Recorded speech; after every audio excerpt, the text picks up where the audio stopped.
الرحمن الرحيم مالك يوم الدين إياك نعبد وإياك نستعين اهدنا الصراط المستقيم صراط الذين أنعمت عليهم غير المغضوب عليهم ولا الضالين. بسم الله الرحمن الرحيم. السلام عليكم ورحمة الله وبركاته. بسم الله الرحمن الرحيم. الحمد لله رب العالمين وبه نستعين على أمور الدنيا والدين.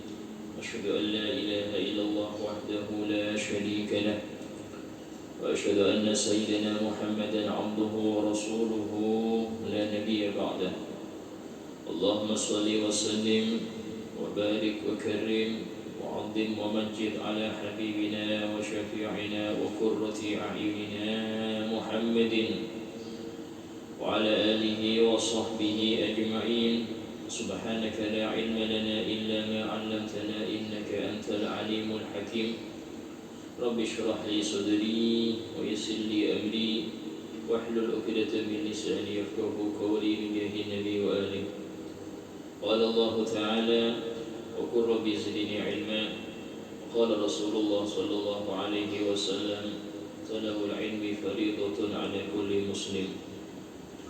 وقال المصنف الإمام أبو حامد محمد بن محمد الغزالي الطوسي رحمه الله تعالى ونفعنا به وبعلومه في الدار آمين. قال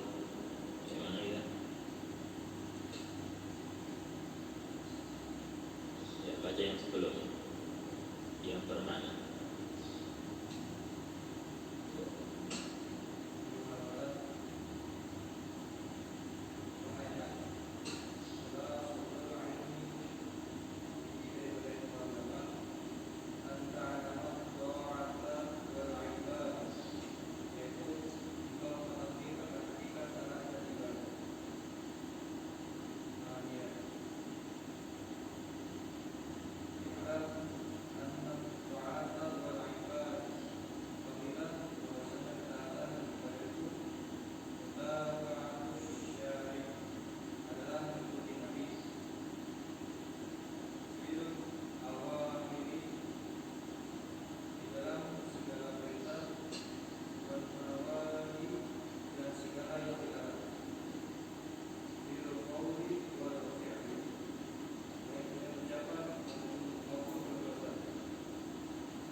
jadi kesimpulan daripada pembahasan Al-Imam Ghazali sebelum ini yaitu bahwasanya seluruh ibadah harus sesuai dengan aturan Nabi.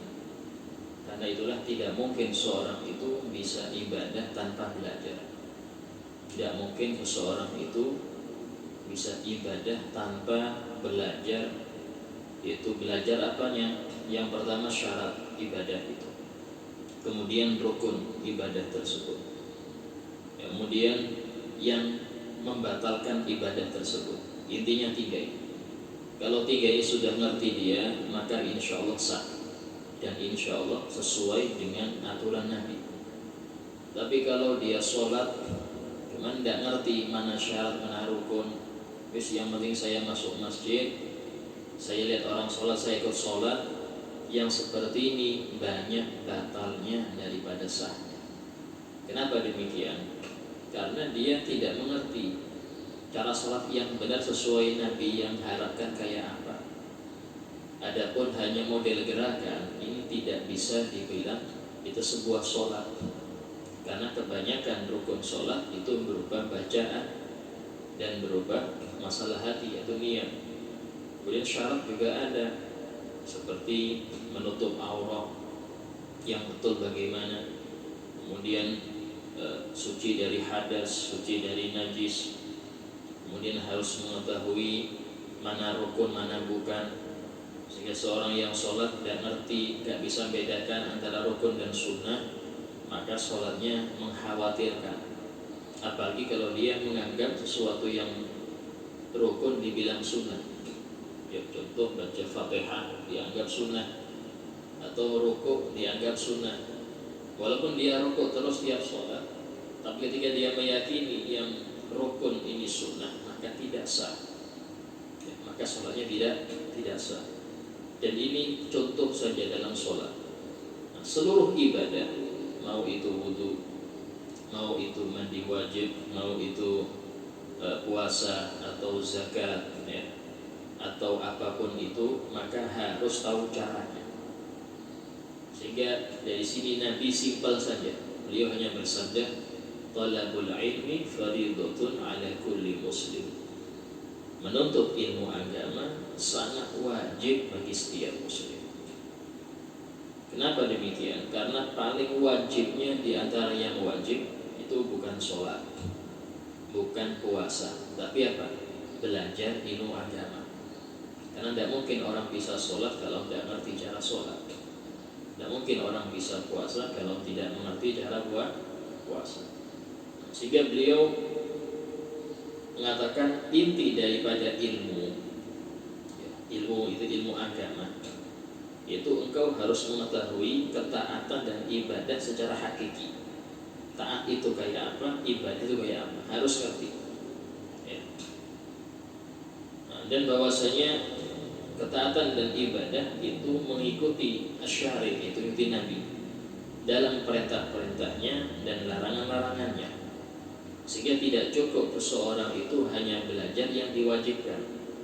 Contoh, Ustaz, saya alhamdulillah sudah belajar wudu, sudah belajar sholat, sudah belajar zakat, puasa, sudah, itu perintah saja, tapi Anda belum belajar apa-apa yang dilarang.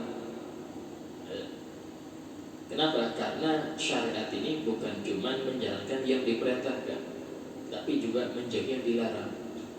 Banyak orang sholatnya lancar, tapi naudzubillah dia sering berbohong di dalam jual belinya, dia sering membuka aurat, dia sering gini, tidak ngerti kalau itu haram. Ini sehingga para ulama mengatakan mempelajari sesuatu yang dilarang itu hukumnya wajib, sama dengan kita belajar sholat, kita belajar wudu, sama. Tujuannya apa? Tujuannya agar kita bisa menjauh. Karena itulah para ulama mengatakan afdalut ta'at tarkul ma'asi. Paling afdolnya ketaatan itu meninggalkan maksiat. Paling afdol. Maksudnya apa? Maksudnya tidak perlu kita ini banyak-banyak hal yang sunnah, sementara kita dalam hal maksiat terus. Lebih baik kita mencicil, stop akan maksiat-maksiat yang sering kita kerjakan. Ya, contoh berbohong, ya, di stop dulu. Saya berusaha untuk enggak bohong seminggu, ya. Seminggu sudah bisa, tambahin 2 minggu. Nanti yang lain lagi. Contoh ghibah, ya, ngomongin orang. Ya, Coba dimujahadah lawan nafsunya. Ya, dia ada orang ngomongin stop, saya mundur, saya balikkan ke pembicaraan lain, saya alihkan. Saya gitu. Nah, nanti yang lain seperti pandangan yang haram, ya, melihat yang gak boleh, yang gak baik. Nah, berarti apa caranya? Ya, HP ini dikuasai lah. Silanya, ayo bisa nggak saya nggak buka Facebook seminggu aja, atau nggak buka ini seminggu aja. Nah, di mujahadah itu, mujahadah. Nah, kalau nggak bisa seperti itu lebih besar pahalanya daripada Anda bangun malam dan puasa sunnah. Lebih besar. Kenapa? Karena ini mujahadah nafsu. Orang yang bangun malam kadang-kadang masih senang maksiat, nggak bisa dia menolak daripada maksiat, belum bisa. Nah, sehingga dikatakan paling afdolnya taat adalah meninggalkan maksiat. Tapi tidak mungkin orang bisa meninggalkan maksiat kalau dia tidak ngerti kemaksiatan. Tidak mungkin orang bisa meninggalkan maksiat kalau dia nggak paham ini adalah larangan Allah. Berapa banyak dari kita yang menganggap larangan Allah cuma mencuri, berzina, minum khamr, itu aja. Itu yang besar-besar. Yang kecil-kecil sangat banyak, sangat banyak. Bahkan Imam Ibn Hajar Al-Asqalani dalam kitabnya yang bernama Az-Zawajir Al-Iktirafil Kabair, beliau menulis di antara dosa besar di kitabnya itu hampir 100 lebih dosa besar aja, hampir 100 lebih. Di antaranya adalah melebihkan, mengurangi takaran ketika jual, ya. Terus kemudian bersumpah palsu, macam-macam, ya. Itu dosa-dosa saja itu. Yang mana dosa besar ini tidak mungkin diterima taubatnya kecuali dengan taubat nasuha. Ya, tidak bisa cuma dengan wudhu, tidak bisa, atau dengan kita sholat tidak bisa habis itu. Harus dengan taubat yang benar-benar. Apalagi dosa kecil sangat banyak. Dan itu kalau tidak dipelajari, maka berapa banyak dari kita yang terperosok di dalamnya sementara nggak sadar. Ya, sementara nggak sadar. Ya, guru saya Syekh Baharun Hafizahullah pernah ngasih contoh, seumpama hidup kita itu kita kayak masuk dari pintu situ, harus menuju ke sini, harus. Tapi situ banyak lubang. Ini karpet ya, tapi bawahnya itu banyak lubang. Sementara lampu dimatikan, lubang itu ada berapa? Anggap 100 lebih. Lampunya mati. Sekarang saya tanya, orang kalau nyebrang ke sini banyak selamatnya, banyak jatuhnya. Banyak jatuhnya. Kenapa? Karena lampu mati. Nah, lampu ini berapa? Ilmu. Al-ilmu nurun. Nah, seorang kalau dia punya ilmu, maka bercahaya, ngerti dia, ini lubang, harus pelan-pelan saya, ini lubang, ngerti dia, sehingga dia bisa nyampe ke sini dan selamat. Tapi dengan syarat dia harus mengikuti ilmunya. Dia harus mengikuti, ini loh, tak kasih lampu, ikuti, jangan ngerti sudah lubang kau masuk situ, ngerti sudah ada lubang kau masuk situ, ngerti ini maksiat malah engkau kerjakan. Nah, sudah belajar ngerti, ini nggak boleh, tapi tetap aja. Nah, itu sudah, tapi istilahnya nafsu dia mengalahkan ilmunya, akalnya sama Allah dicabut. Itulah disebutkan dalam hadis, la yazni zani hina yazni wa huwa mu'min. Tidak ada seorang yang berzina ketika dia berzina itu dia beriman kan? Maksudnya apa? Dicabut iman dia. Ketika dia selesai baru Allah balikkan lagi iman. Tanda apa? Tanda memang kadang-kadang sering orang yang ngerti ini halal, ini haram, ya. Tapi kenapa kok masih melakukan? Karena taufik dari Allah nggak ada. Nah, taufik dari Allah nggak ada. Sehingga penting kita untuk sering minta taufik dari Allah tiap hari. Itu yang sering kita baca dalam surah Fatihah. Ihdinas siratal mustaqim. Ya Allah, berilah kami petunjuk ke jalan yang lurus. Ini hidayah khusus, yaitu hidayah taufik itu. Kita sudah kasih tahu sama Rasul, ini benar, ini salah, sudah. Tapi yang menggerakkan hati ini penting. Yang gerakkan hati ini adalah taufik. Dan itu harus dicari terus. Cara apa yang nyarinya?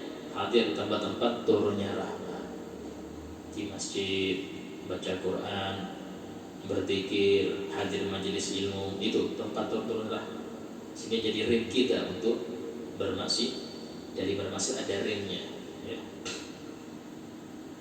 Nah, sehingga di sini katakan oleh beliau, dan setiap yang engkau ucapkan atau engkau kerjakan atau engkau tinggalkan, yakunu biktidai syar'i, harus ngikutin syariat. Meninggalkan kemaksiatan harus ikut syariat.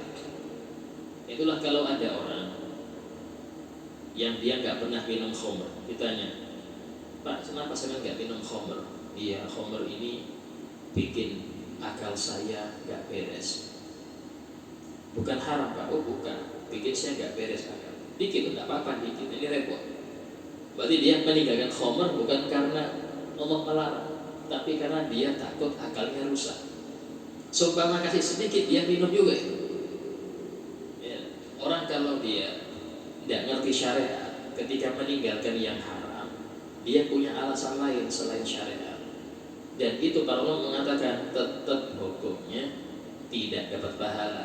Kan disebutkan kan, haram itu, sesuatu yang haram itu kalau dikerjakan dapat dosa, ditinggalkan dapat pahala. Nah, kapan dapat pahalanya? Ketika Anda tahu Allah melarang ini, sehingga saya tinggalkan karena saya takut adab Allah, maka di situ Anda dapat pahala. Tapi ketika Anda meninggalkan kemaksiatan karena nggak ada kesempatan, ini repot. Wah, ini rame ini, nggak bisa juga maksiat. Rame banyak orang. Nah, meninggalkan maksiat Anda nggak dapat pahala. Kenapa? Karena tidak mengerjakan maksiat itu bukan karena takut, tapi karena nggak ada kesempatan. Nah, ini tetap gak ada pahala, cuma nggak dosa dia. Dia tidak dianggap dosa karena nggak bermaksiat. Nah, ini kama law sumta yaumal id, seperti ada orang yang dia berpuasa di hari Idul Fitri, Idul Adha, saking rajinnya, ya, sampai hari yang haram pun puasa. Maka yang seperti ini takunu asian, dia bermaksiat. Loh, saya kan puasa. Bukan urusan puasanya, urusannya Anda berpuasa di hari yang dilarang. Contoh orang berpuasa wisol. Puasa wisol itu nyambung, ya. Malam nggak berbuka sampai besok puasa lagi dia. Ini hukumnya dalam fikih haram, karena Nabi bersabda, seorang sahabat mengatakan, nahanan Nabi an somil wisol. Nabi melarang kita untuk puasa wisol, nyambung. Walaupun kuat tetap harus minum, walaupun seteguh harus Anda batalkan ketika adzan maghrib. Kalau Anda lanjut niat puasa sampai subuh, ya lanjut terus, maka dosa hukumnya, bukan pahala. Kenapa? Karena syariat itu adalah dengan tuntunan. Sama dengan orang sholat isya 4 rakaat. Ustaz, saya kuat 5, Ustaz. Saya kuat 5. Loh, Anda sholat 5 kali, 5 rakaat ya batal. Kenapa? Karena aturan sholatnya ini 4 saja. Sama dengan subuh 2 rakaat. Anda tambah jadi 3, ya batal sholatnya. Kenapa? Harus ikutin aturan Nabi. Nah, seperti itu. Ya. Au sholaita fi thawbin mawsuf, atau engkau sholat pakai baju gosok. Yuk, baju gosok ini baju pinjem temen tapi nggak ngomong, ya, pakai tanpa izin. Ini hukumnya haram. Al-ghosbu, gosok itu yaitu memakai benda milik orang lain tanpa seizinnya. Itu hukumnya haram. Bahkan hukumnya itu sama dengan mencuri, cuman tidak sampai dipotong tangan karena dia niat mengembalikan. Tapi kalau dia nggak niat mengembalikan, ya hukumnya mencuri, bukan gosok lagi. Ya. Nah, orang sholat pakai pakaian entah itu kopiah kah atau sorban kah, ya, milik temannya tanpa bilang, yang seperti ini sholatnya sah, tapi dia berdosa. Dosanya dengan apa? Karena dia pakai pakaian yang tidak halal. ya, pakaian tidak halal, maka dia dapat dosa walaupun bentuknya ibadah. Bentuknya ibadah. Ya. Sama kayak orang sedekah ke pondok pakai uang korupsi. Ya. Dia ngerti ini hasil korupsi nih. Cuman mungkin dengan sedekah ke pondok bisa suci. Hukumnya malah Anda sedekah ke pondok itu berdosa, bukan dapat pahala. Berdosa, bukan istilahnya wis dak apa wis engkau gratis gak ada pahala, tapi enggak, dia dapat dosa. Kenapa? Karena dia ngerti ini uang haram. Kok bisa-bisanya dia sedekahkan? Alih ke tempat yang di situ tempat curahan rahmat, tempat orang belajar ilmu agama. Nah, hukumnya haram. Yang terima kalau nggak tahu gimana Ustaz? Nggak masalah, nggak tahu. Seperti orang yang disuguhi khamr, dia nggak ngerti itu khamr, dia minum, nggak dosa, nggak dosa. Cuman pengaruh ada. Apa pengaruhnya? Peler dia mabuk karena minum khamr.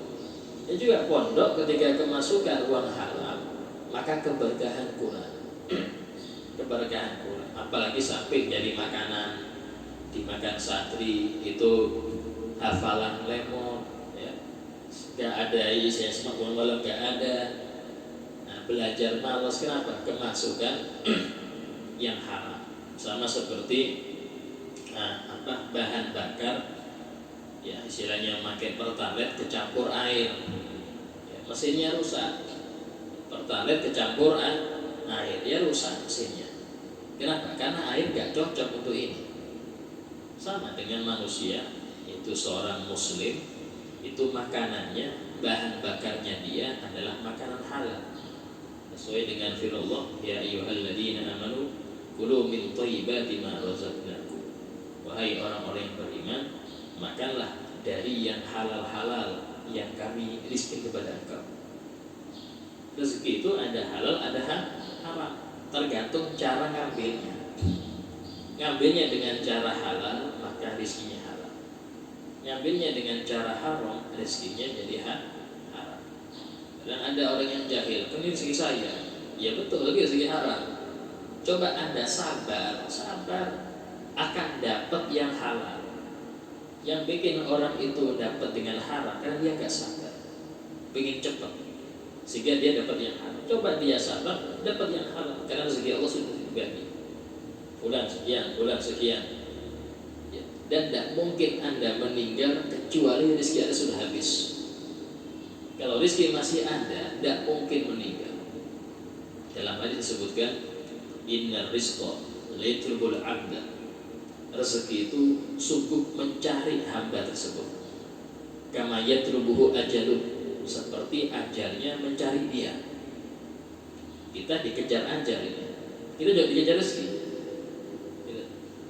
Dan tidak akan seorang itu meninggal kecuali sudah habis rezekinya. Ini kalau mantap di sini, ya, Anda tidak akan ngoyong dari dunia, tidak akan ngoyong. Wis waktunya buka-buka, jamnya sholat itu, ya, urusan rezeki urusan Allah. Yang penting ini ikhtiar saya. Ini ikhtiar saya seperti ini ya. Enak, nah, enak. Ini jikalau istilahnya yakin akan rezeki. Kemudian ayyuhal walad yanbaghi laka an yakuna qawluk wa fi'luk muwafiqan lisyar'. Wahai anak, wajib bagi engkau setiap ucapanmu dan perbuatanmu itu sesuai dengan syariat. Ya. Idil ilmu wal amal bila tidak syar'i dhalalah. Karena ilmu dan amal tanpa mengikuti syariat maka sesat. Jadi istilah ilmu sesat ini apa sih? Ilmu sesat itu ilmu yang enggak sesuai dengan syariat. Ya, istilahnya kalau sekarang ilmu hitam. Ya, ilmu hitam. Nah, itu istilahnya sesat. Hati-hati. Sehingga di sini disebutkan bahwasanya seseorang ini kalau beramal tanpa dasar ilmu, maka ketolaknya lebih banyak daripada keterimanya. Ketolaknya lebih banyak daripada keterimanya. Nah, dalam Zubat disebutkan wa kullu man bi ghairi ilmin ya'malu a'maluhu mardudatun la tuqbalu. Setiap orang yang beramal tanpa dasar ilmu, ya, maka semua amalnya akan tertolak dan diterima. Ya, contoh masalah zakat. Banyak orang zakat membagikannya nggak pas. Ya, contoh anak kecil belum balik kasih zakat. Ya sering ini, ya. Pak zakatnya zakatnya iya dikasih. Jadi kecil. Hukumnya bagaimana? Nggak sah.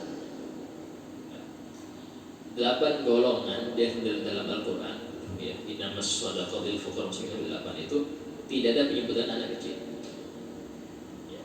Dan anak kecil ini termasuk yang ditanggung rezekinya, yang dijamin nafkahnya oleh siapa? Orang tua.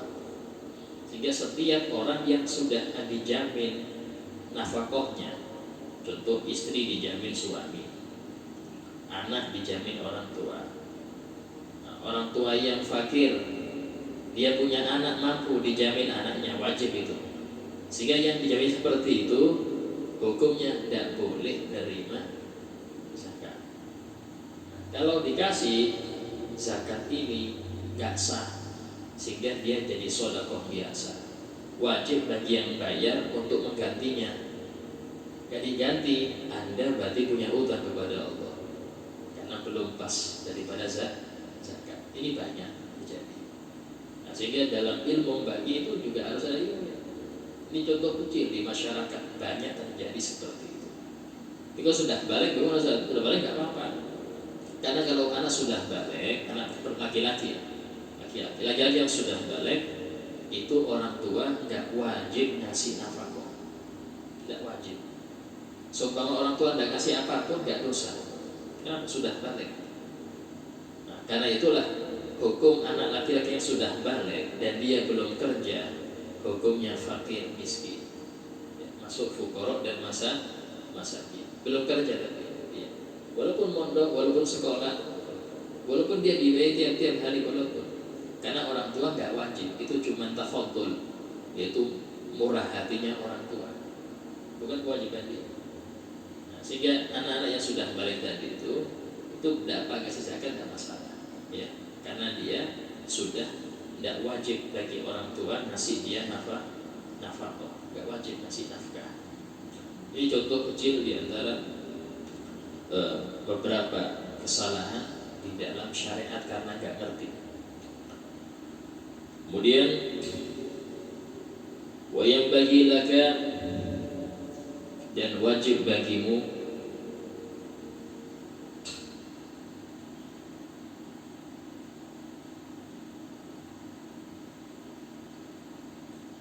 Allah taghtar, jangan sampai engkau tertipu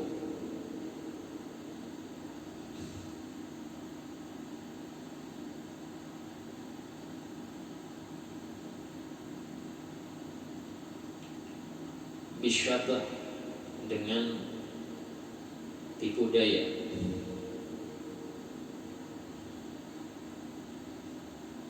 watamat, dan kedustaan,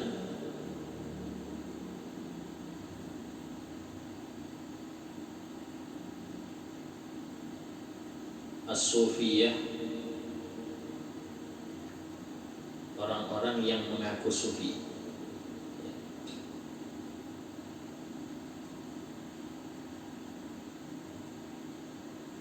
Nah, titik. Sufi ini apa? Tasawuf ini ilmu yang masya Allah. Tasawuf ini termasuk ilmu wajib.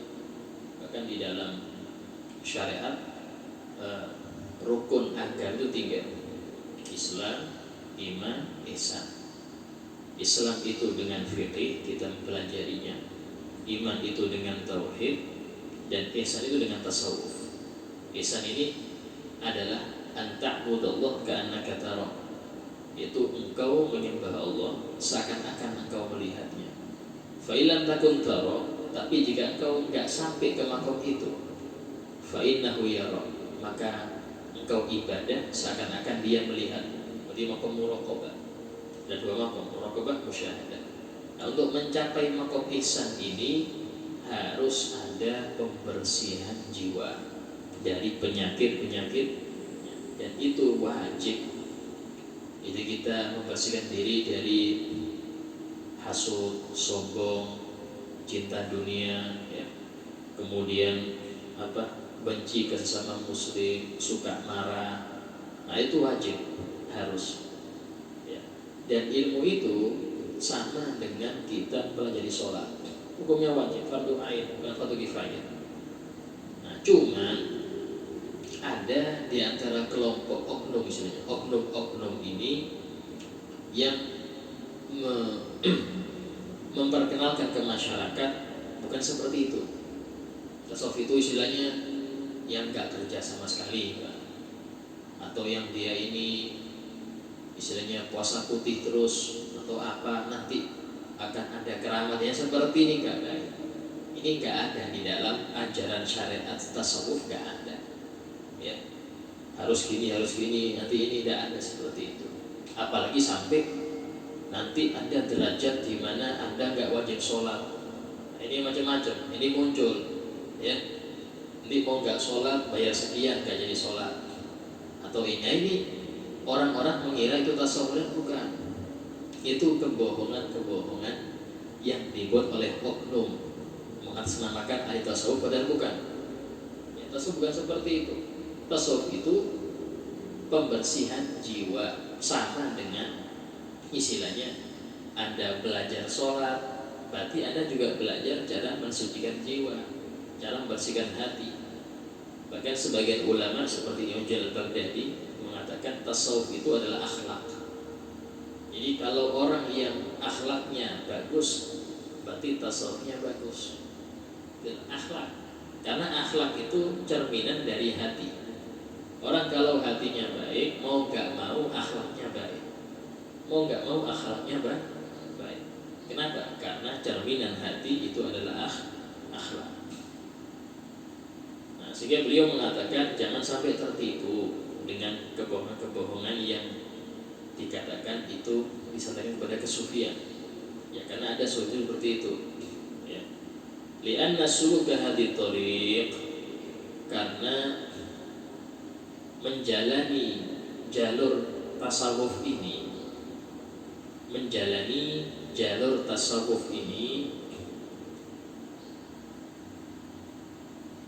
Imam Ghazali termasuk ulama besar dalam tasawuf, ya. Li'anna suluka hadhihi thariq, karena menjalani jalan tasawuf ini yakunu bil mujahadah, dengan cara mujahadah, yaitu melawan hawa nafsu. Ya, karena nafsu itu senang kepada sesuatu yang melanggar. Bahkan ketika Nabi SAW habis perang Badar itu umat Islam cuma 313, ya, orang kafir Quraisy 1000. Subhanallah, menang. Dan bahkan yang naik kuda dia dari pasukan Islam itu gak sampai 10 orang. Yang punya kuda gak sampai 10 orang, tapi menang. Habis perang yang dahsyat itu, Rasul bersabda, raja'na minal jihadil asghar ilal jihadil akbar. Kita sekarang pulang dari jihad yang kecil menuju jihad yang besar. Sahabat kaget, ya Rasulullah, apakah ada yang lebih besar dari perang Badar ini? Jadi kita cuma 300 ya Rasul, melawan ribuan. Ini dibilang kecil kata Rasul, ini kecil. Maka Rasul jawab, iya, apa? Jihadun nafsi. Yang paling berat adalah jihad nafsu. Itu melawan nafsu. Kenapa? Waktunya bukan sehari 2 hari. Selama Anda belum meninggal, nafsu ini terus ngajak Anda untuk berbuat jelek. Terus dia gak mau Anda hadir majelis, ya, gak mau Anda sholat, gak mau Anda berakhlak baik, gak mau dia. Nafsu itu pengen main terus, pengen nyaman terus, ya, gak pengen capek, gak pengen gini. Bahkan dia kalau disuruh milih di dunia selamanya apa di akhirat, dia pilih dunia. Dan itulah orang-orang yang nafsunya sudah mengalahkan akalnya, itu ingin sekali dia hidup selamanya. Sehingga dalam Al-Quran sendiri Allah menceritakan sifat orang kafir. Yawaddu ahaduhum an yu'ammara law yu'ammaru alfasan. Sebagian mereka sangat ingin sumpama dipanjangkan umur sampai 1000 tahun. Nah, kenapa? Karena memang sangat takut kalau meninggal. Karena kalau meninggal balasan Allah keras ini. Sehingga mereka terus menerus saya kepingin nyaman-nyaman aja, kepingin foya-foya terus. Itu sifatnya orang kafir, na'udzubillah. Wa qat'i syahwatin nafsi, dan memutus keinginan nafsu. Qat'i syahwatin nafsi, memutus keinginan nafsu. Nafsu itu tidak mungkin ingin baik, pastinya diinginkan kejelekan.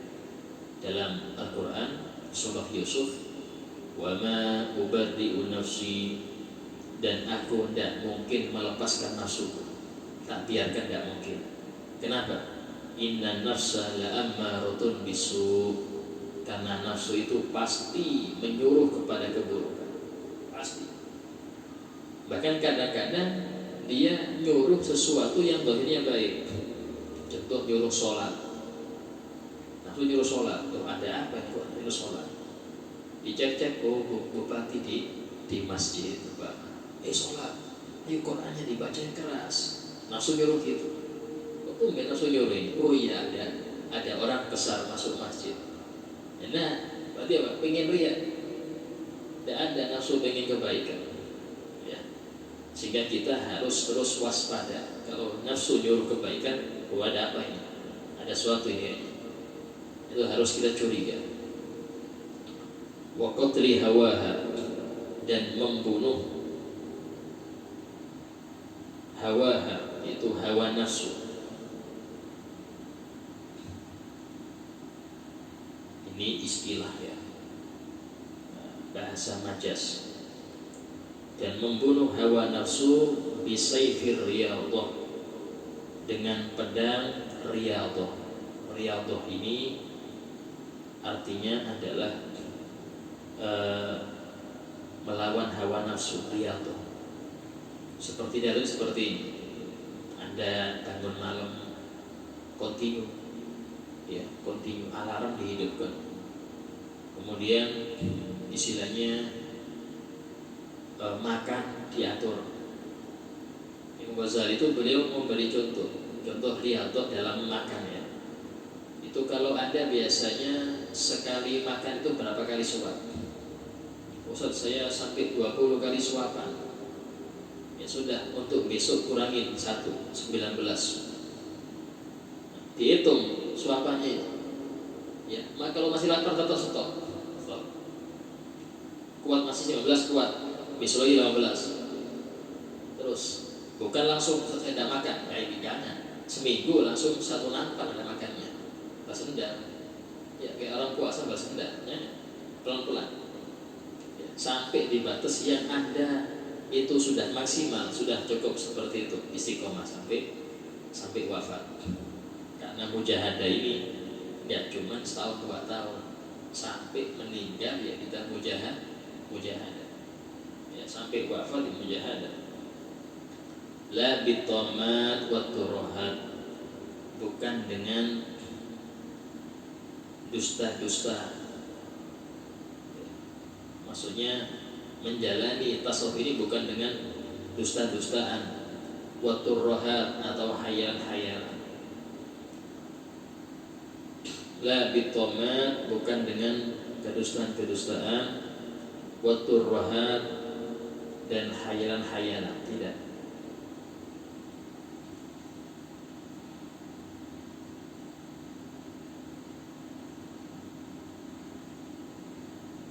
Ya.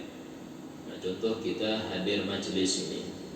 Nah, mungkin masing-masing dari kalian punya, saya ini jam segini Ustaz, ada TV, acara TV bagus. Jam segini ini saya di-sharing rame, jam ini rame.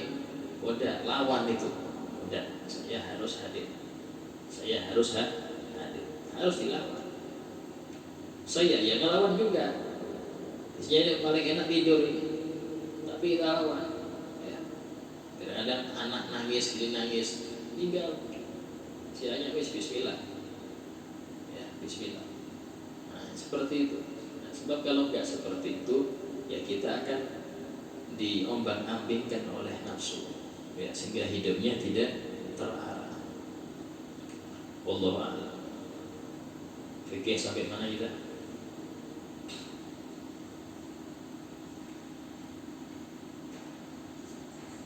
Syarat sampai mana? Nah, coba dibaca coba. Sampingnya. Iqra min awal, baca dari awal.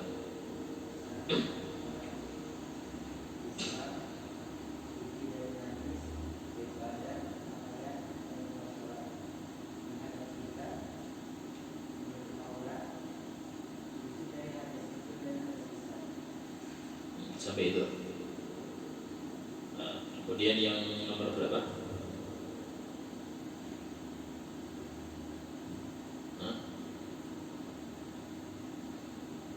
Belum selesai itu ya, syaratnya belum selesai. Oh, arut-arut terbagi menjadi apa saja?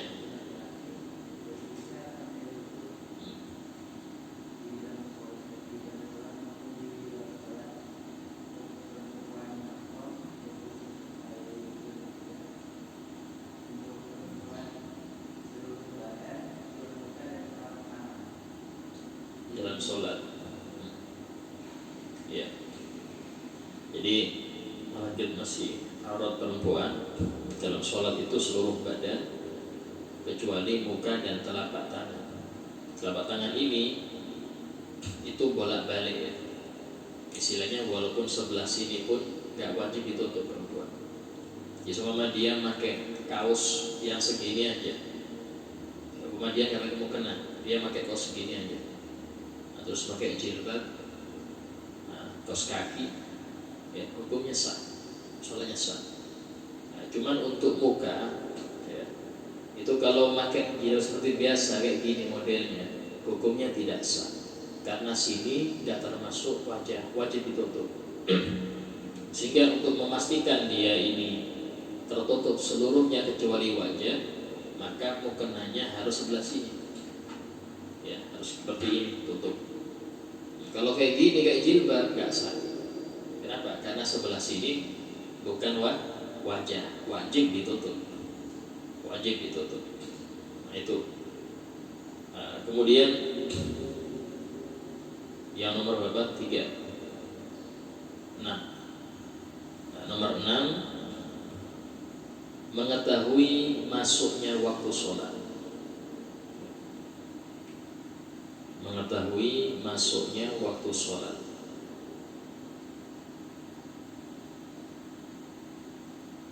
Nah, itulah dalam Al-Quran Allah berfirman, Inna sholata kanat 'alal mu'minina kitaban mawquta. Sesungguhnya sholat itu diwajibkan atas setiap yang beriman, kewajiban yang berwaktu. Tidak boleh kita sekarang zuhur, gak boleh. Kenapa? Belum masuk. Kalau belum masuk waktunya, Anda walaupun sholat sebanyak apapun tetap gak diterima. Ya. Kapan masuknya waktu zuhur? Ya, waktu zawal. Zawal itu ketika matahari tergelincir ke arah barat.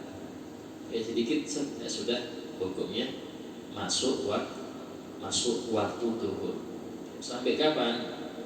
Sampai bayangan 2 kalinya benda.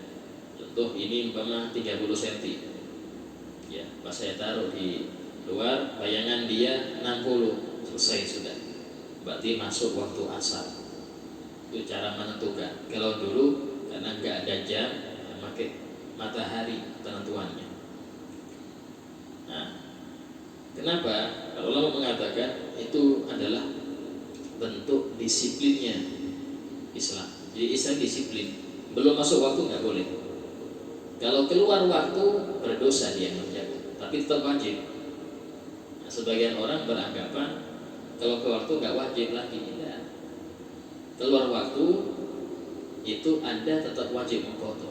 Apakah dosa? Dilihat. Jika Anda nggak sholatnya dikarenakan udzur, ada udzur syar'i seperti ketiduran atau lupa, ya, lupanya disebabkan oleh hal yang mubah atau hal yang sunnah.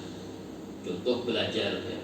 Dia baca Quran saking fokusnya sampai jam 4, ya, mulai jam 11 sampai jam 4, ya, umpama, ya, sehingga duhur nggak sadar kalau duhur, ya, seperti lupa dia, berarti jam 4, sudah asar ini, wajib dia mengqadha sholat duhur kemudian asar, ya, wajib dia mengqadha sholat duhur kemudian asar. Apakah dosa? Enggak dosa, karena lupa dengan sebab ibadah, atau lupanya dengan sebab yang mubah, ya, contoh menulis atau apa, mubah, ya.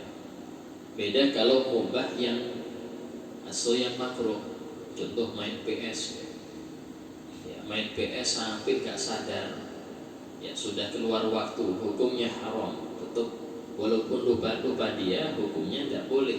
Kenapa? Disebabkan oleh yang bukan mubah, ya. Nah, kemudian bagaimana jika seseorang yang dia sholat tapi mengira-ngira ini kayaknya sudah masuk, mengira-ngira kayaknya sudah masuk, itu apakah boleh dia sholat? Gak boleh, selama ada kesempatan untuk mujahadah, untuk ijtihad. Jadi ini apa ya? Ada usaha untuk nyari waktu, wajib dia usaha. Dan cukup sebagai usaha, kita mendengar adzan, sudah masuk waktu, sudah cukup. Atau dari HP, ya, hari ini zuhur jam sekian, cukup.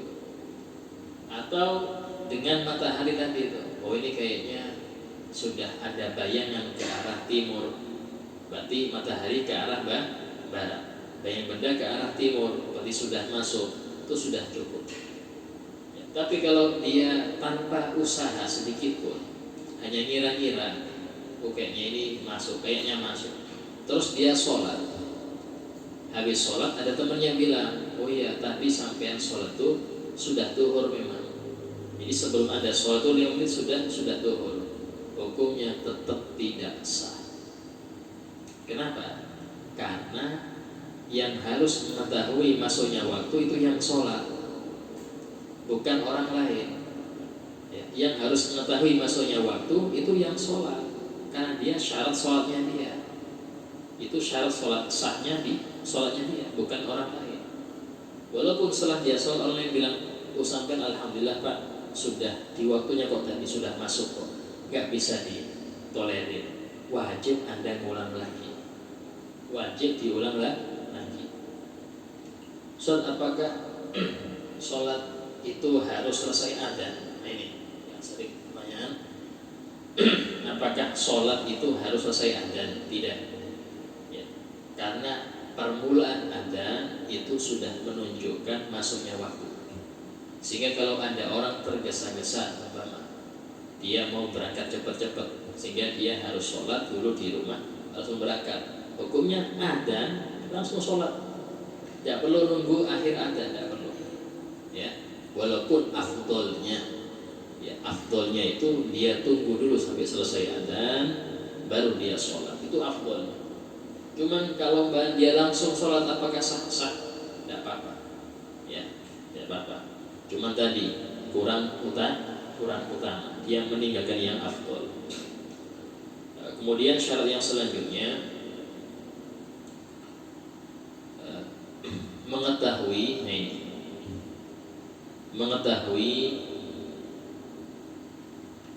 rukun sholat.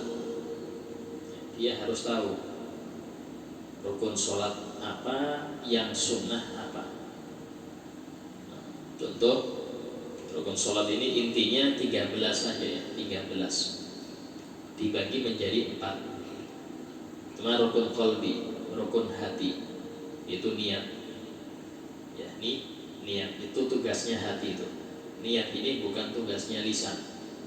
Jadi kalau ada orang nggak niat di lisan, nggak baca usolli, tapi pas takbir dia niat, sudah cukup, sah sholatnya. Karena memang niat bukan di lisan, dia tugasnya tugas hati, bukan tugasnya lidah. Kalau dibalik, seseorang yang dia niatnya pakai lisan, pasti usolli dia, tapi pas takbir nggak pernah niat di hati, hukumnya tidak sah. Kenapa? Karena niat dalam letaknya bukan di sini, tapi di sini. Dia rukun qalbi. Kapan menghadirkannya? Yaitu antara takbiratul ihram, mulai hamzahnya Allah sampai roknya akbar. Allahu akbar. Nah, di dalam itu ada niatnya. Ya, itu inti daripada niat. Nah, terus rukun qauli ada 5, rukun ucapan itu ada 5. Ya. Nah, yang pertama takbiratul ihram, itu takbir yang pertama, Allahu akbar, itu wajib dibaca. Ya, dibaca batal sholat. Ya, hajat harus dibaca. Di hati Ustaz nggak sah, karena takbir ini adalah tugasnya lisan, minimal didengar oleh telinga sendiri, minimal. Terus Al-Fatihah, ya, ini rukun qauliyah, takbir ihram, Al-Fatihah. Kemudian yang ketiga tahiyat akhir, mulai at-tahiyyatun sampai wa asyhadu anna Muhammadar Rasulullah. Yang keempat sholawat kepada Nabi pada tahiyat akhir. Yang kelima salam yang pertama, Assalamualaikum, itu wajib. Nolehnya sunnah. Jadi kalau Anda nggak noleh tapi salam Assalamualaikum, itu sudah sah. Kalau noleh saja nggak salam, batal. Kecuali kalau pas noleh kedua dia salam, dan dia noleh pertama nggak salam, pas noleh kedua Assalamualaikum, hukumnya sah. Karena yang kedua tadi dianggap yang pertama. Intinya harus ada salam. Ya, noleh tidak wajib. Nah, jadi 6. Kemudian rukun fi'linya, ya, pertama berdiri bagi yang mampu, kemudian rukuk dan tumakninah, ya, baru kemudian i'tidal dengan tumakninahnya, baru kemudian 2 kali sujud dengan tumakninahnya, baru kemudian duduk antara 2 sujud dengan tumakninahnya, baru kemudian duduk tahiyat akhir. Ya. Yang ke-13 tertib berurutan. Nah, ini 13 daripada rukun sholat. Ya, cukup itu aja ngerti, enak. Ya, nggak repot-repot. Adapun iftitah, surat pendek setelah Fatihah, bacaan tasbih, i'tidal, ya bacaan i'tidal itu sunnah semua. Ya, tidak ada yang wajib, semuanya sunnah. Jadi orang yang sholat syaratnya harus tahu rukun dulu. Minimal jangan sampai yang rukun dibilang sunnah.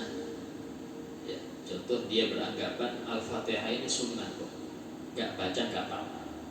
Itu anggapan seperti itu menjadikan sholat dia batal. Kenapa? Karena meyakini satu daripada rukun itu sebuah sunnah. Beda halnya kalau dia anggap yang di sholat rukun semua ya. Jadi mulai iftitah, sholat pendek ini wajib semua. Ya, seperti ini hukumnya tetap sah sholatnya, tetap sah. Tapi tadi rawan apa? Rawan nyalahkan orang. Kalau lihat orang nggak baca iftitah dia salahkan, oh ini nggak sah sholat. Kenapa? Nggak iftitah. Ini repot juga itu di masyarakat. Ya, sehingga harus belajar. Nah, kemudian syarat selanjutnya dawamun niyah ila akhiris sholat, yaitu niat sholat sampai akhir. Harus niat sholat sampai akhir. Maksudnya apa? Maksudnya kalau seperti ini, ya, tengah-tengah sholat, tengah-tengah sholat ada telepon berdering, telepon berdering, ini apa, dibatalkan sholatnya apa lanjut ini dari bos kayaknya, dilihat namanya, wah nama bos saya, jadi akan bisa dipecat. Nah, sehingga hati-hatinya, dibatalkan apa enggak, itu langsung batal. Kenapa? Karena Anda tidak berniat melanjutkan sampai akhir, masih mamang, ragu, batal enggak, langsung batal itu. Ya, itu hati-hati.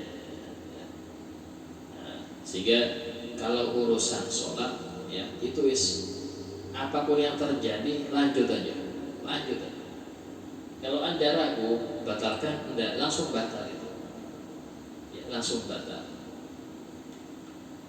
Terus yang selanjutnya ada mutlaq, tidak menggantungkan sholatnya. Itu seperti ini. Ada mutlaq, yaitu tidak menggantungkan sholat. Contohnya, saya nunggu tamu, sudah mau maghrib nunggu tamu, datang, hanya ada maghrib. Waduh, ini ya, sholat dulu aja sudah. Nanti kalau ada bel saya batalkan. Jadi kalau ada yang ngebel saya batalkan. Ini dia baru takbir langsung batal. Kenapa? Karena dia sudah ada niat membatalkan sholatnya. Kalau ada sesuatu itu dia batalkan, hukumnya langsung batal. Contoh lagi seperti ibu-ibu yang sedang masak air. Ya. Ini saya tinggal sholat, ya, takut menggurak. Nah, kalau saya matikan, emang sudah hampir menggurak ini. Sholatnya sudah. Nanti kalau menggurak saya matikan, saya batalkan sholat, saya matikan. Yang seperti ini, sholat dia batal dengan awal takbir langsung batal. Kenapa? Karena niat dia membatalkan sholat kapanpun kalau ada sesuatu di luar. Sama kalau orang pas dia naik mobil, ya, naik travel, pas berhenti di mana itu, nah, biasanya itu kereta api atau bis, kasih waktu 10 menit. Nah, dia sholat, di hatinya kalau ada bel, saya batalkan, langsung batal itu. Nggak usah pikir seperti itu, lanjut aja. Mau ini kan, nggak usah. Dan pikir seperti itu, buang. Kenapa? Karena hal-hal tersebut di luar sholat. Kalau dalam sholat, contoh, jika saya buang angin saya batalkan, ya memang seperti itu, sudah batal. Itu tidak apa-apa. Walaupun Anda pikir seperti itu, kalau buang angin itu saya batalkan, ya walaupun nggak Anda batalkan sudah batal, ya. Ini tidak masalah, ya, hukumnya tidak apa-apa. Ya. Berapa syaratnya? Ada 9. Ya, itu diantara syarat-syarat sholat. Nah, apa syarat sahnya, ya? Syarat daripada sahnya sholat. Sehingga kalau itu lengkap maka sah sholat. Kalau kurang maka tidak sah sholat. Kemudian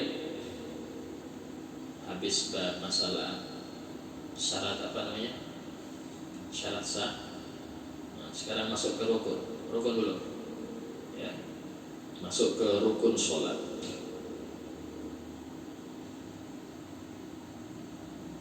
Nah, tulis saya rukun sholat.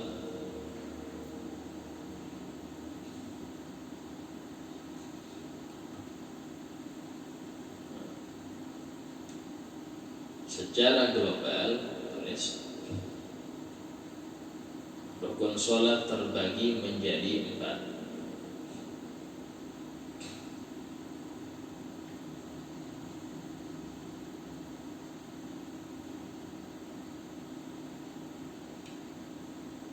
Satu, rukun qalbi.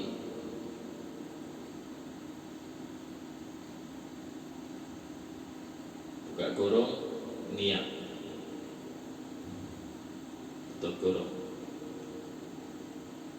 Yang kedua, rukun qauli. Apa qauli? Ucapan. kurung takbiratul ihram, koma al-fatihah, koma tahiyat akhir, koma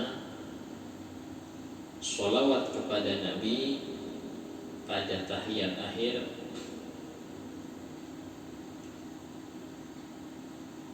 sholawat kepada Nabi pada tahiyat akhir, dan salam. Tutup kurung. Nomor 3, rukun fi'li.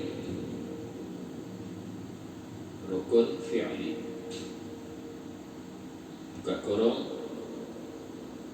berdiri bagi yang mampu. Berdiri bagi yang mampu pada sholat fardu.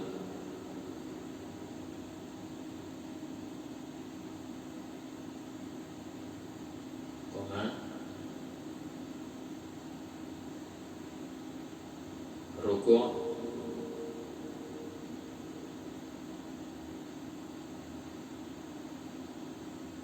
koma i'tidal,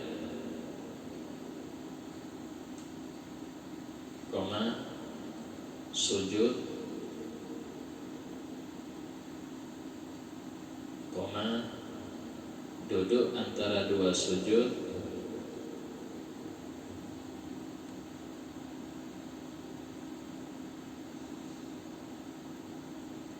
dan duduk tahiyat akhir.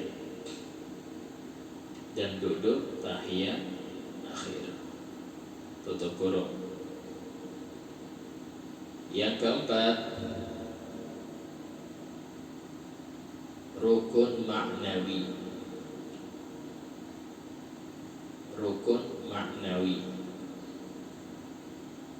Apa sih maknawi itu? Maknawi itu bentuknya nggak ada, tapi hakikatnya ada. Ya, contoh udara, bentuknya nggak ada, tapi dia ada. Ya, oksigen, ya. Bentuknya nggak ada dia, tapi ada. Ini juga maknawi itu ada. Bentuknya nggak ada, tapi dia ada. Apa itu? Cuman satu, tertib. Ya. Antara rukun, tertib antara rukun. Tutup kurung.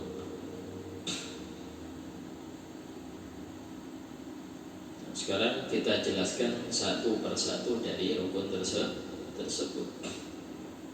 Yang pertama, niat. Ya, pertama niat. Nah, niat ini itu adalah sesuatu yang harus dihadirkan di hati. Hakikat niat ini yang pertama letaknya di hati. Ya. Kemudian dia berbarengan dengan perbuatannya. Niat itu harus berbarengan dengan ibadah tersebut. Karena itulah niat sholat gak boleh sebelum sholat, harus barengan dengan sholat. Apa itu? Takbir itu pertama kali sholat. Orang zakat niatnya ketika nyerahkan, atau ketika di rumah sudah niat. Kemudian orang haji niatnya ketika sudah pakai ihram di miqat, sehingga dia niat nawaitul umrata atau nawaitul hajja wa ahramtu bihi lillahi ta'ala, harus ada. Ya. Kecuali puasa. Kalau puasa justru gak boleh berbarengan dengan puasanya. Kapan puasa dimulai? Adzan subuh. Berniatnya kapan? Sebelumnya. Gak boleh adzan subuh baru niat, bisa batal puasa. Niatnya kapan? Malamnya. Ya, yang penting jangan sampai berbarengan dengan adzan subuh. Itu pengecualian.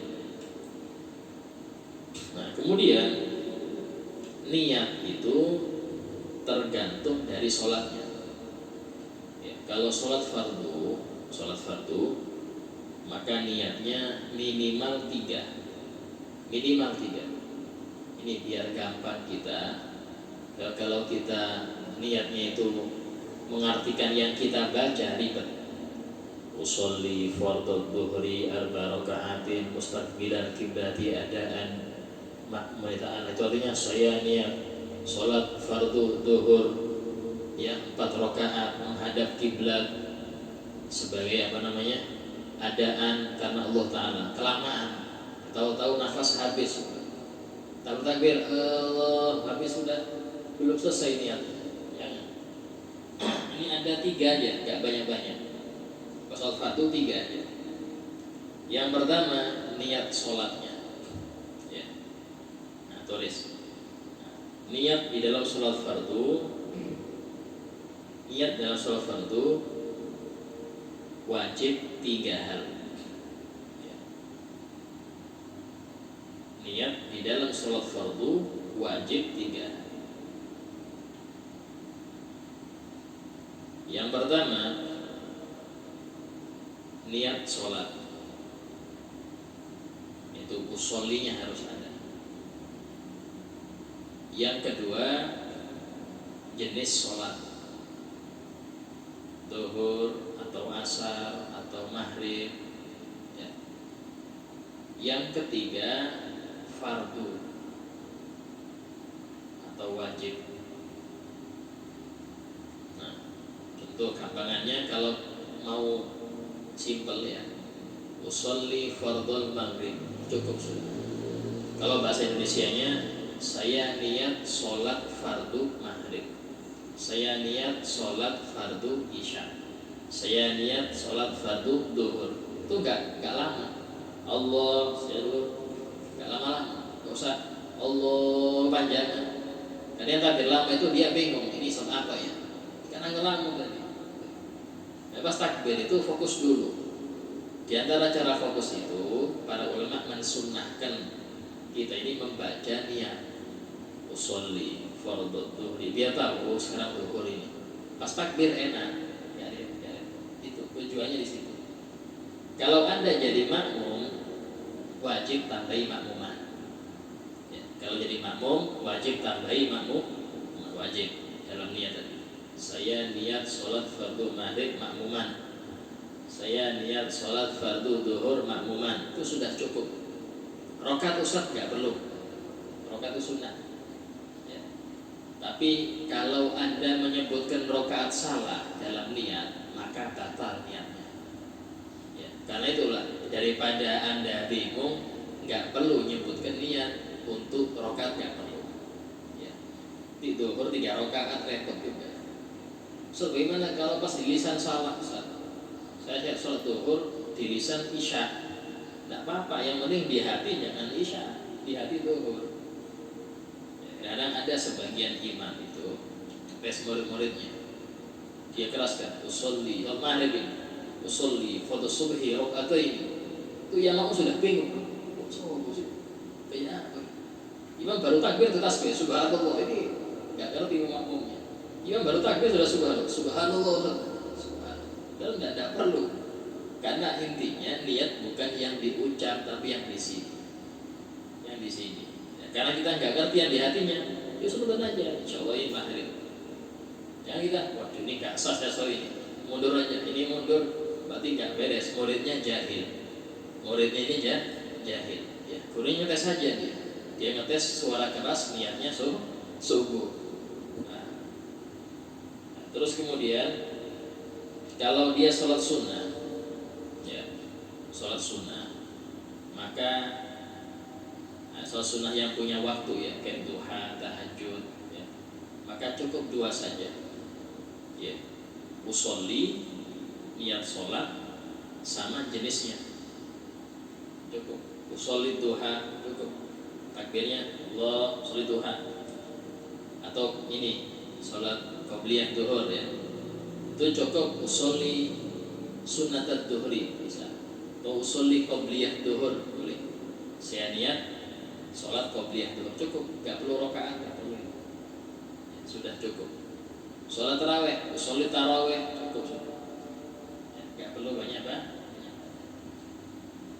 kalau sholat mutlak, yang ketiga sholat mutlak. Mutlak ini sholat yang gak punya nama, dia gak punya waktu khusus, gak punya sebab khusus. Itu cukup usolli, cukup. Saya lihat sholat. Kenapa? Ini sholat. Ya, itu sholat mutlak. Itu banyak para ulama-ulama dulu mengamalkannya. Ya, seperti Al-Habib Abdullah Al-Haddad, itu beliau di masa-masa belajar ya, sebelum datang ke gurunya itu sholat dulu 200 rakaat, bukan duha ini, selain duha itu mutlak. Munjul Al-Baghdadi, Munjunet ya, termasuk pimpinan tasawuf di masanya, itu beliau seorang ulama yang punya toko. Tapi sebelum masuk toko, sholat dulu di tokonya 400 rakaat baru buka toko. Kita mungkin wah sudah siang, tutup lagi. Nah, ini sholat mereka ini karena terlalu seringnya sholat sunnah sehingga waktunya barokah, waktunya berkah. Ya. Nah, itu diantara niat.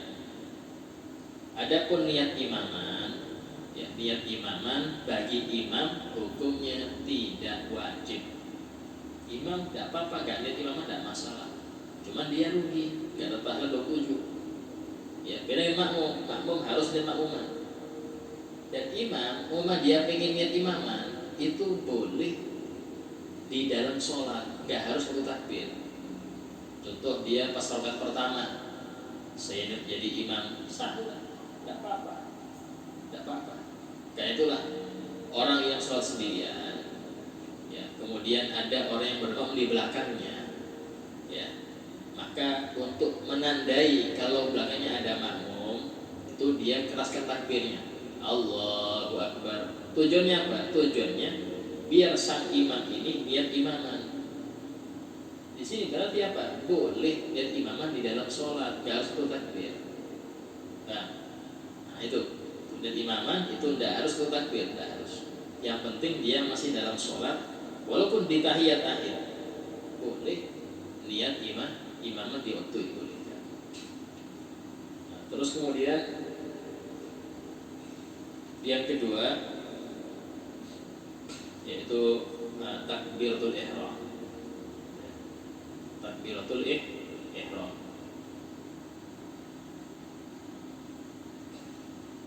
Jam berapa zuhur? Masih lama. Nah, ihram ini ucapan Allahu Akbar. Allahu Akbar. Ini syaratnya takbir ihram ini. Yang pertama harus keluar suara, tidak boleh di hati nggak sah. Atau cuman komat kamit tapi nggak keluar suara, nggak sah. Minimal telinga sendiri dengar, minimal. Pas takbir minimal telinga sendiri dengar. Ya, pas Allahu Akbar dengar. Dalam keadaan suara nggak gaduh dan dia normal. Kemudian syarat keduanya harus memakai lafaz Allah dan harus memakai lafaz akbar. Maksudnya apa? Tidak boleh mengganti lafaz Allah dengan asmaul husna yang lain. Ar-Rahmanu Akbar boleh. Ini bisa hancur. Istilahnya apa? Syariat menetapkan harus lafaz Allah dan harus lafaz akbar. Walaupun ada bahasa Arab yang artinya maha besar selain akbar. Contoh al-a'zam, Allahu a'zam, sama maha besar. Allahu ajal, sama. Ya. Cuman nggak boleh dipakai, harus akbar. Kalau kabir, Allahu kabir. Kabir termasuk nama Allah. Ya. Kabirnya guru bahid, ya kabir al-kabir. Sebanyak berapa? 332. Begitu, tapi nggak bisa dipakai, harus pakai akbar. Ya. Boleh nggak Ustaz? Nambah-nambahi? Boleh. Ya, Allahur Rahmanu Akbar boleh. Cuman kalau jadi imam bisa repot Pak. Ya, nanti dikira ada nama lagi. Ustaz mati balirannya, ini repot juga. Jadi kalau mau ngamalkan itu, nggak usah diamalkan. istilahnya itu kalau dibilang boleh ya, dalam fikih membolehkan, cuman praktek nggak bisa dipraktekkan ya. Nggak semua yang di fikih ini ada praktekkan. Contoh di fikih orangnya laki-laki antara pusat sampai lutut, hanya pakai sarung aja nih soalnya, pakai sarung aja benar nggak perlu setelah dia bilang pusat sampai lutut aja tuh. Ini bisa repot ya. Masuknya itu dalam hukum fikih seperti ini, tapi secara adab ya kerjakan sesuai yang sudah di masyarakat kayak apa ya, seperti itu. Kemudian selanjutnya tidak boleh memisah antara lafaz Allah dan akbar ya, contoh Allah akbar, ini kata ya, kepanjangan sampai dia tidak kuat nafas batal ya, hukumnya membatalkan takbir. Terus syarat selanjutnya tidak boleh menambah huruf antara Allah dan akbar ya. Biasanya tuh yang sering itu tambahan waw, Allahu akbar. Nah, yang seperti ini batal takbirnya. Nah, kalau adzan ya gak batal lah, adzan kan sunnah. Sering saya dengar Allahu akbar, Allahu akbar. Tapi ini wawnya dari mana muncul? Ya, harus Allahu akbar. Ya, Allahu akbar. Kalau itu jadikan takbir ihram batal salat. Kalau untuk adzan ya adzan sunnah terserah Anda, tapi walaupun adzannya salah ya, yang betul ya tetap Allahu akbar. Jangan jadikan Allahu akbar ya. Tidak boleh. Ya. Nah, terus selanjutnya tidak boleh memanjangkan bannya. Ya, Allahu akbar. Banyak panjang, hukumnya enggak boleh, batal. Ya. Nah, itu. Sebenarnya kalau kasih alif lam, Allahul akbar, batal juga. Ya, tidak boleh beralif lam, akbar tanpa alif lam. Ya. Terus tidak boleh mentasydidkan kaf, Allahu akbar. Nah, menganggap kaf itu kayak kof, kolkolak kof, kaf gak ada kolkolak. Ya, sehingga jangan ditasydid, kan kayak dikolkolak kan tidak boleh. Nah, jadi itu takbir, ini harus betul-betul ya. Dan ingat niat itu di dalam takbir ya, sehingga jangan terlalu panjang sehingga khawatir terputus, jangan terlalu pendek akhirnya niatnya gak kebaca. Nah, kalau gak terbiasa niat pendek jangan dipendekkan. Kalau terbiasa silahkan, mas afdolnya niat takbir itu pendek, jangan panjang afdolnya. Tapi kalau untuk membiasakan masukkan niat itu dalam takbir tidak apa-apa, ada panjangkan dikit dan masuk, jangan terlalu pendek. Paham sudah? Ya, kurang 5 menit. Ada pertanyaan, masalah yang sudah kita bahas? Ya.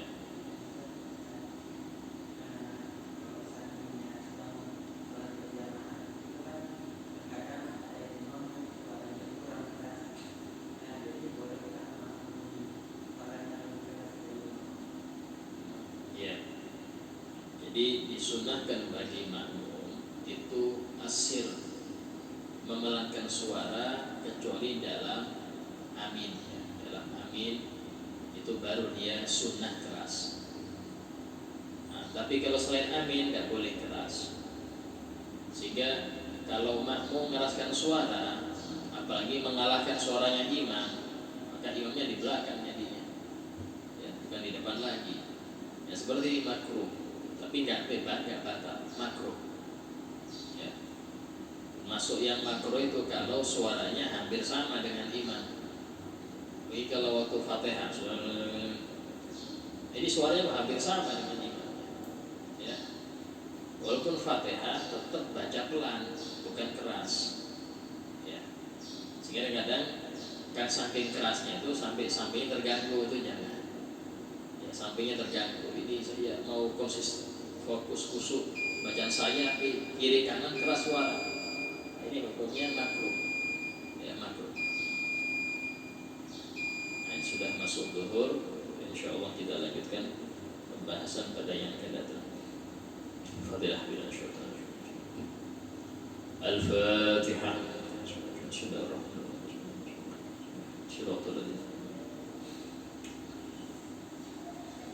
Bismillahirrahmanirrahim. Alhamdulillahirabbil alamin. Allahumma shalli wa sallim ala sayyidina Muhammadin wa ala alihi wa sahbihi ajma'in. Rabbana anfa'na bima 'allamtana, rabbi 'allimna alladhi yanfa'una, rabbi faqihna wa faqih ahlana qarabatina fi dinina. Rabbi waffiqna fihum lima tartadi khalan fi'lan karama, warzuqna kulla halalan daima wa khilaf ya ulama nahdu bil khair wa kull syarr. ربنا واصلح لنا كل شؤون واغفر بالرضا منك العيون واقض عنا ربنا كل الديون قبل أن تأتينا رسل الملون. ربنا آتنا في الدنيا حسنة وفي الآخرة حسنة وقنا عذاب النار. وصلى الله على سيدنا محمد وعلى آله وصحبه وسلم والحمد لله رب العالمين. السلام عليكم ورحمة الله وبركاته.